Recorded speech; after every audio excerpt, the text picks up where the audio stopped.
doing a sling load mission for these supply guys. They're getting a chance out there to sling load a cargo net and a Humvee as well.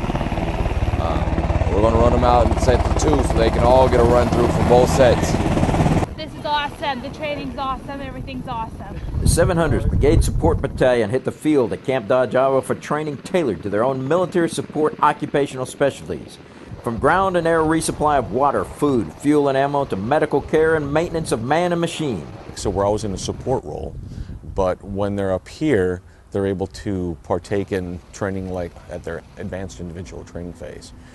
This water tank connects to the river, and it brings in all the water from the river and stores it in the tank so we can push it through the machines. Without the water section, you know, your clothes don't get clean, you don't get drinking water, you don't get food in your belly. High-tech logistics support training offered at Camp Dodge allowed 45th Infantry Brigade support elements to train and rehearse the logistics skills and equipment in supply. Holds 3 liters of blood. As the medics are running up, they hit start. This will start bleeding. It'll actually squirt. And react to the conduct such operations can draw, putting soldiers through the most realistic battlefield combat and medical scenarios. We got guys that are medics in real life, so they took over what they were supposed to have done. And that's one of the upsides of being a National Guard, and you're a civilian soldier. So your civilian job sometimes can always relay into this. Our MLS does require a civilian licensure, and so we have to renew those skills, and so we have to go over the civilian requirements along with keeping up our advanced skills that's required for us to be a whiskey qualified. Well, the patient had a penetrating trauma to his chest, and he had a tension pneumothorax. They have these simulation men that actually are great. They have vitals that we can obtain.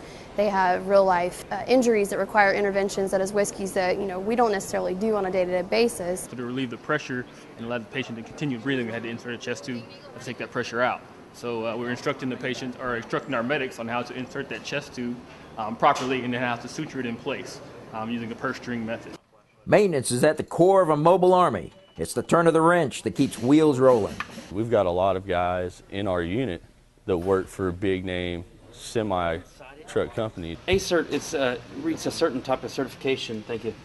Engines have to meet both civilian as well as military for EPA fuel consumption, and this is one of the engines, a 5-ton truck with a new C7 Caterpillar engine. I think that's one positive side of being in the National Guard is it kind of translates and they help each other out. Truck 1, lace report.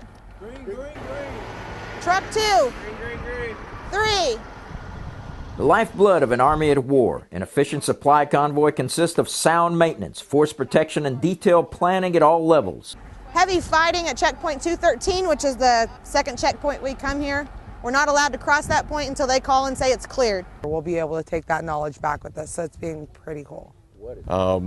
From an esprit de corps type perspective, the soldiers are highly motivated.